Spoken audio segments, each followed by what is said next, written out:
Venezuelan people continue to join this massive enlistment in the Bolivarian militias to defend their sovereignty amid U.S. threats. More than 100 cities around the world are holding a day of solidarity with Venezuela and the Latin American and Caribbean region as a whole in the context of the ongoing U.S. aggressions.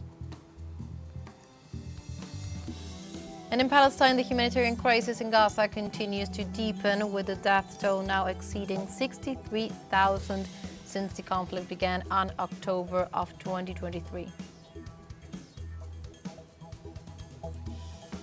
Hello and welcome to From the South. My name is Belén de los Santos. I'm from the teleSUR studios in Havana, Cuba. We begin with the news.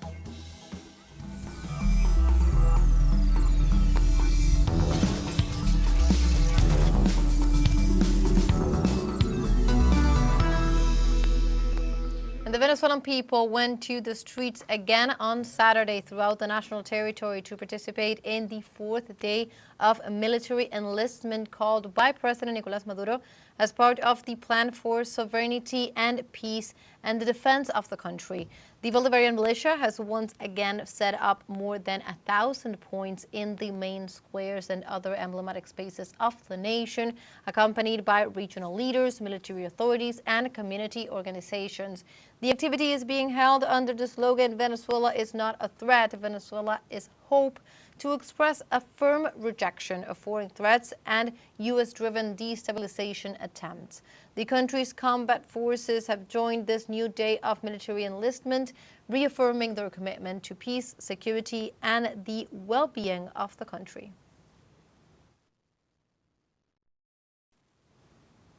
And to know what is happening at this moment in Venezuela, we go live now with our correspondent, Ana Marrero, who is at Bolivar Square in Caracas. Tell us, Ana, what is happening over there? Hello, guys. We are still here at the Bolivar Square in Caracas, the capital, and we are with the combat body of the Caracas mayoralty. We have been with them all day. They will be waving the Venezuelan flag with honor and with love, because being Venezuela is to be a proud person of their nationality. They was here. You can listen. If you can listen, they're screaming and shouting in Venezuela, because in this act of honor in which Venezuelan people are enlisting themselves to fight for the sovereignty of the country, to fight for what is the people's, which is the dignity, which is the soil, the ground where they grew and where they have been living all their life. We have more information. We have different acts to show. Stay tuned in our medias and also in our TV, because in our stream, because we'll be showing you more things and we'll be informing you about what's going on these days, because it's not only enlistment. Things that are happening are more things. So stay tuned about more things. We'll be right back to you on the studios. Thank you so much, Ana. So nice to see all those flags waving and the amount of acts and demonstrations of solidarity that we're seeing with this enlistment day in Venezuela, and also solidarity around the world. So we continue with this information.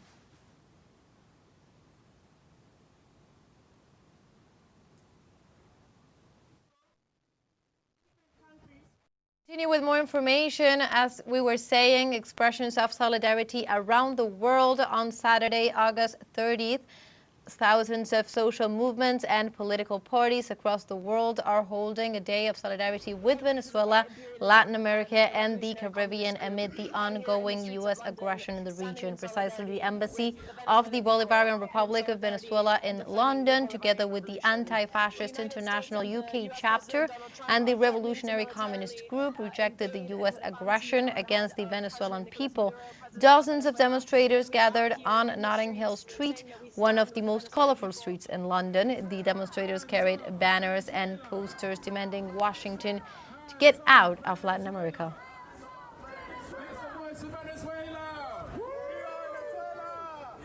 In this context, also at the Venezuelan embassy in Equatorial Guinea, citizens gathered to deliver a statement of solidarity with Bolivar's homeland, expressing their categorical rejection of all forms of intervention and economic and diplomatic blockade.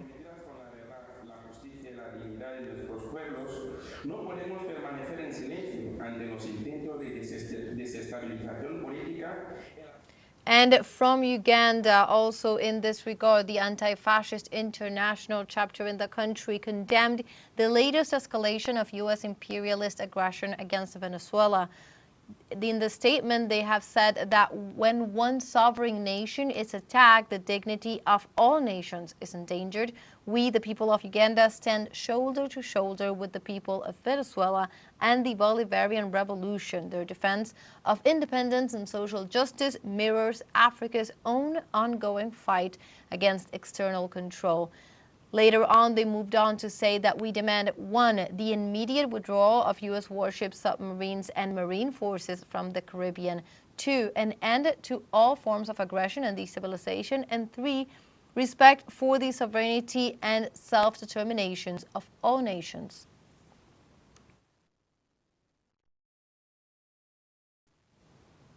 And in the Malaysia chapter of the Anti-Fascist International, dragger engineering and professional rope access community representatives have expressed their support as well for the Venezuelan Republic and denounced the deployment of U.S. military forces in the Caribbean.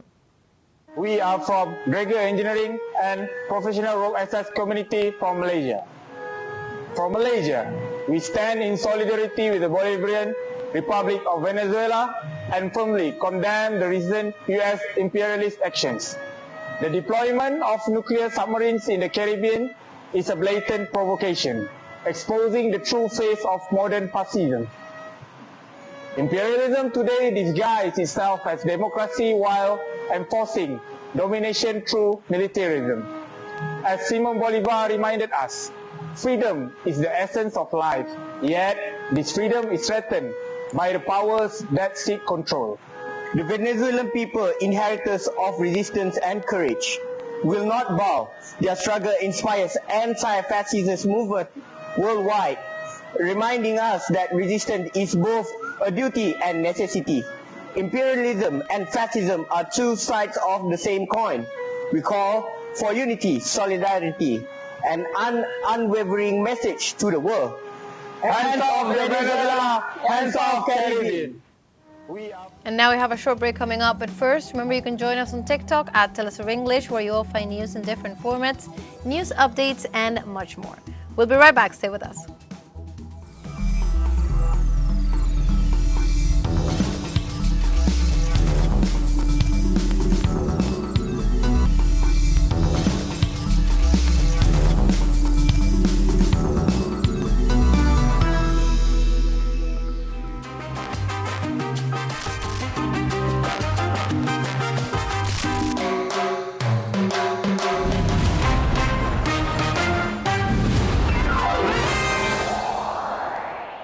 Welcome back to From the South. We've been going over the latest events in Venezuela and also the shows of solidarity around the world. All of this in the context of the latest U.S. aggression into the region as a whole.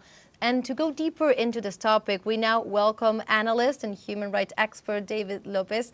David, thank you for joining us here in From the South.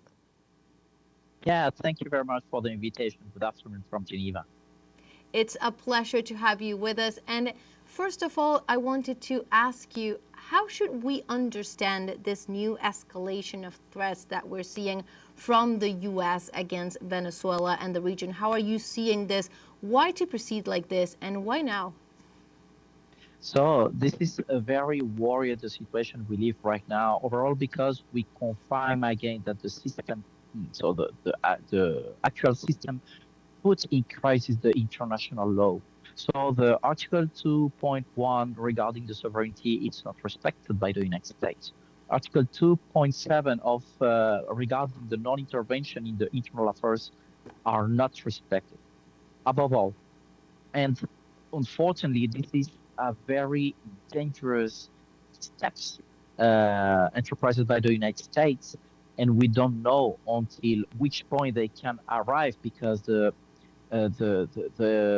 country is actually falling in a hole where they are desperate. So they try to to approach the power in the fascism as well. We thought finished it in 1945. So the situation is very hard.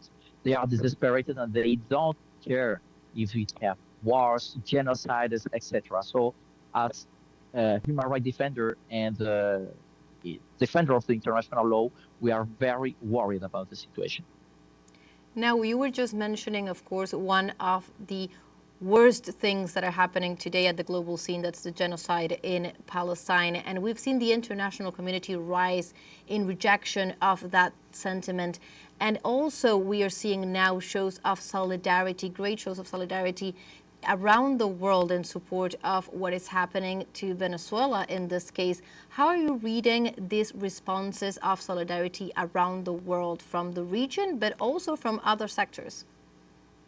So I see that my interpretation is that the people are as well worried about the situation we have right now because the people don't want to relive again what happened in 1945 in the Second World War.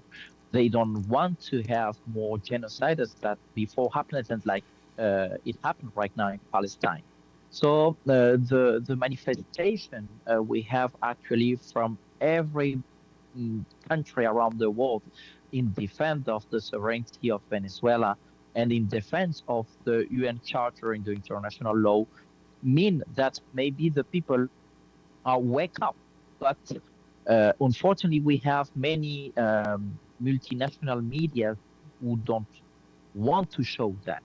That reprime that many people in the streets of Berlin, Paris, Madrid, etc., are reprimanded because they ask only the respect of the people of the world. They request the stop of the genocide in Palestine. They request the stop of the provocation from the United States to Venezuela. They request since many years in the General Assembly the stop of the blocus against Cuba. Many people, for example, in Colombia, they asked, for example, to remove the U.S. bases in Colombia because it represents as well a violation of the sovereignty of the country, as well in Panama. And this is something who happens since many years, and the people are very tired. So I think this is very important to understand the message who actually is pronounced by everybody around the world. It's not only from the countries of the South, but as well from the countries, from the people of Europe, because they are as well tired about the policies applied by Paris, by Berlin, by Madrid, by other countries who don't understand and don't want to understand that the people are tired and that we have a new situation right now on the geopolitical system and a new chapter of the world and the humanity who is oriented right now on the multilateralism. Now, Latin America and the Caribbean has always been characterized by being a zone of peace, a zone far away from the events that are happening sadly in other parts of the world. How do you think that this new scenario will impact the people? Yeah, so this is very interesting what you mentioned, and this is good to remember to the people what you mentioned. So the LAC, so Latin American and Caribbean countries, are a zone of peace since 2014, as proclaimed in La Habana. But despite of that, United States don't care about the agreements. They don't care about the international law. We have right now around 70 U.S. bases in all Latin American and Caribbean. As I mentioned, we have 9 military bases in Colombia, 12 in Panama. We have the imposition of Guantanamo, etc. So they don't care. But we have something very interesting, is that the CELAC in a moment made that all the Latin American countries could be together to affront all the dangerous situation who can affect the interests of Latin American countries. So right now we have a very critical situation because we see that Ecuador is a country who right now it's conducted by a person who will follow the policies of the United States, as well Argentina, maybe Peru as well. But the voice of the people are different. And I think that the movement proposed by Venezuela to defend the territory, so the army with the people to defend the interests of the country, will have maybe will be an example for other countries to respond to this security and to defend this agreement proclaimed in the CELAC in 2014, and of course defend the peace of the region. This is of course a peace, an armed peace, who in a moment, if the people can feeling that the danger can be really near of the territory because foreign force like the United States treat the region, it will be very interesting to know what it will happen. But of course, declare the zone of the Latin America like peace zone, it's very important. It will give maybe in the future much more tools and steps to the Latin American people to defend the Latin American territory and the Caribbean countries as well. It's clear and something that we'll definitely be looking forward to. Thank you so much, David, for joining us here from the South to continue understanding this deeper context. Now, thank you very much to you. And really, my message and the message we can shoot from here, from Switzerland in Geneva. We remember that tomorrow the Human Rights Council will start here in Geneva. The message we will pronounce and we want to promote is the message of the peace and the respect of the UN Charter, because if we don't respect the UN Charter, so we will have a very anarchic situation who can conduce us in a very dangerous times that we hope will not become the same situation we have in Palestine. It's clear, and one of the things that the world and the international community, social movements across the world continue to ask, that respect for the UN Charter. Thank you very much. That was David Lopez, analyst and human rights expert that was joining us here from the South. And now we continue with other topics, because the justice system in Argentina is raiding drug companies and state agencies for the denounced payment of bribes. Milei's executive is focused on discovering who is responsible for the recordings that target top officials in the country. Despite being surrounded by one of the most damaging corruption schemes of recent years, the executive's priority is to find out who recorded Karina Milei, the sister of the head of state and also Secretary of Government, after a new audio is linking her to the collection of millions of US dollars through overprices at the National Disability Agency. While the audios implicating members of Milei's party continue to come out, prosecutor Franco Vicardi and Judge Sebastián Casanello are carrying out new raids at the state agency and the main implicated company.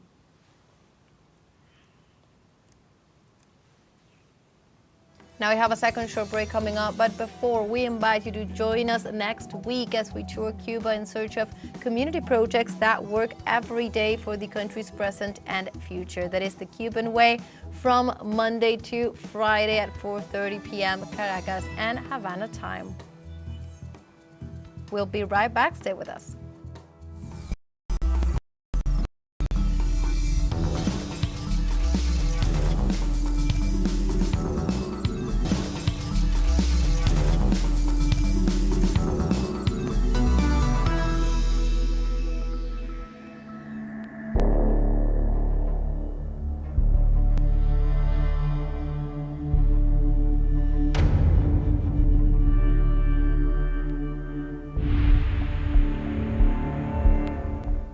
Welcome back to From the South. We continue with more information. In this case, we go to Palestine because the humanitarian crisis in Gaza continues to deepen, with the death toll now exceeding 63,000 since the latest escalation in the genocide began on October of 2023. Gaza's health authorities reported that 59 more people were killed and 244 injured in the past 24 hours alone. That is bringing the total number of deaths to 63,025, with over 159,000 others wounded since the beginning of the latest escalation in the genocide.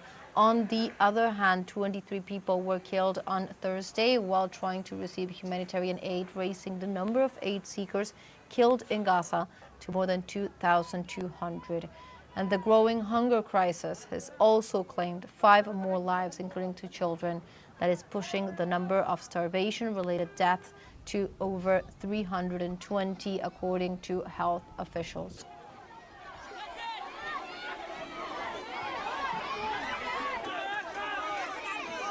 And precisely in this context, the Spanish government plans to present a project to stop the genocide in the Gaza Strip, which includes combating famine in the Palestinian enclave and also extending sanctions against Israel.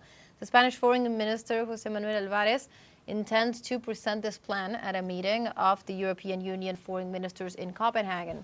Álvarez stated that it is imperative to expand the list of sanctions to include all those who wish to thwart the two-state solution, which he assured would bring peace and stability to the Middle East. In addition, it must be ensured that no country in the European Union sells arms to Israel and that support for the Palestinian Authority continues so that it is not economically suffocated.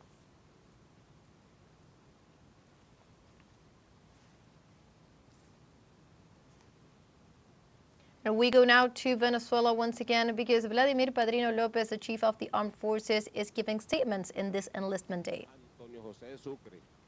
We're looking at images from Venezuela at this moment. Let's recall that. Let's listen to Vladimir Padrino Lopez. So this is what has to do with our live history. We are in constant coordination with our commander-in-chief. We've been seeing the demonstrations in the street and the happiness of that working class, that class from the industries and the productive enterprises and oil industry, the petrochemical industries, and what we are calling the combating corps of the Bolivarian militias that is guaranteeing the continuity of production in terms of and in times of blockade and threats, in times of peace, but also in these times in which we need to assume a more determined posture in defense of our homeland.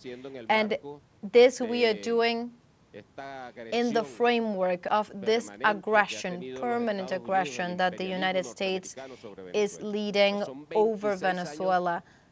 26 years practically in which we have been confronting that U.S. imperialism, and this has already converted itself to a series, a military strategy in nature of a siege.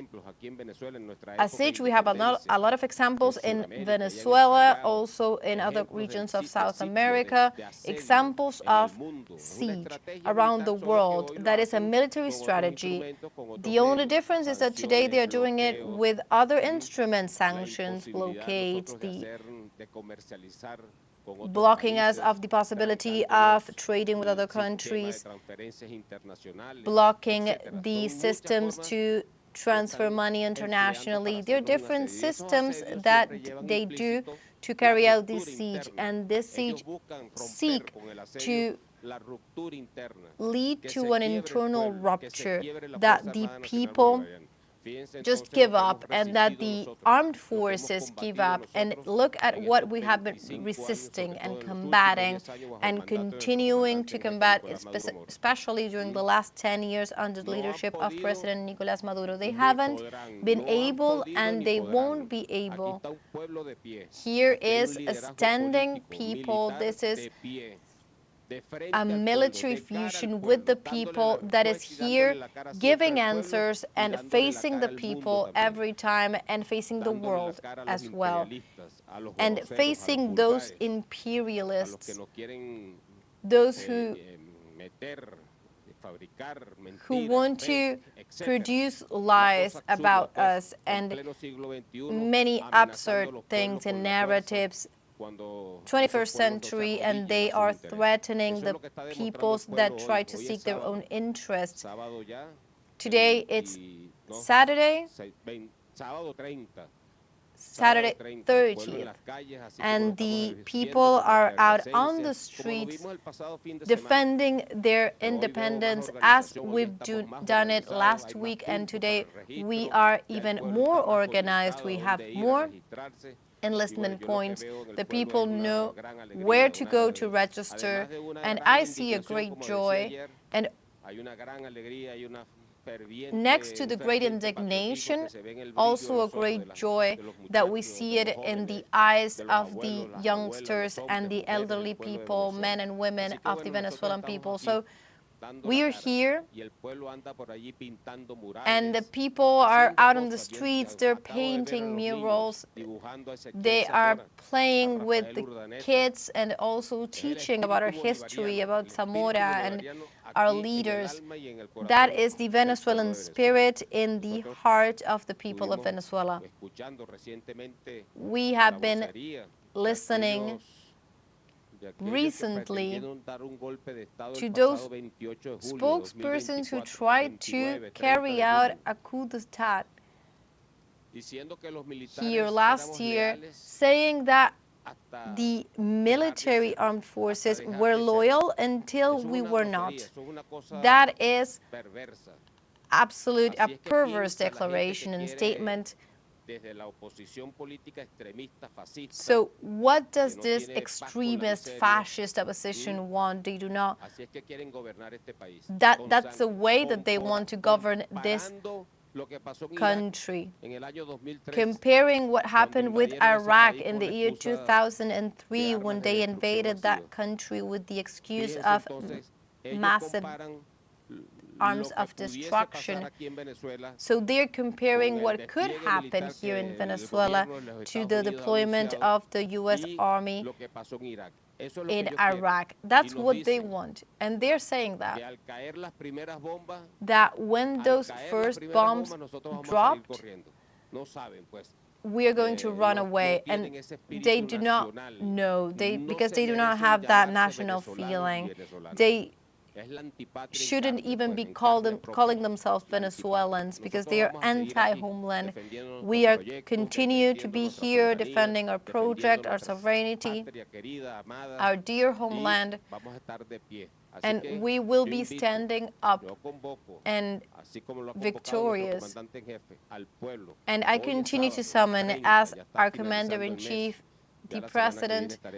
Today it's Saturday 30th. Next week will already be September, and more phases will come to complete this enlistment process. So I invite the people of Venezuela to come here to the streets, to raise your flags and raise your slogans, and presenting to the world the strength and the unity that is here in Venezuela, a perfect union between the people, the military forces, the police forces.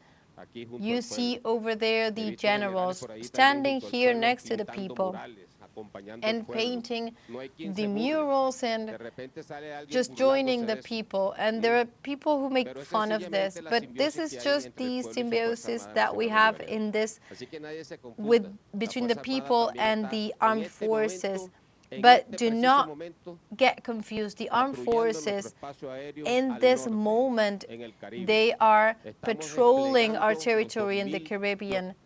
We are deploying 15,000 troops in our western border, in the agreement, zone of peace agreement with our neighbors. And we have listened to the announcement of President Gustavo Petro saying that he will do the same in Colombia. So we have good things ahead, things that seeks to eradicate any criminal group, terrorist or armed group in the frontier. in Venezuela. We know a lot about this, and we are just going to reinforce what we have been doing in Táchira, in Zulia. So we are here, we are ready, we continue to be here and continue with the victory onward forever. We were listening to the statements of Vladimir Padrino Lopez during this enlistment day, and like this, we have come to the end of this news brief. You can find these and many other stories on our website at telesurenglish.net. Also join us on social media. We are on Facebook, X, Instagram, Telegram, and TikTok. For TeleSUR English, my name is Belén de los Santos. Thank you for watching.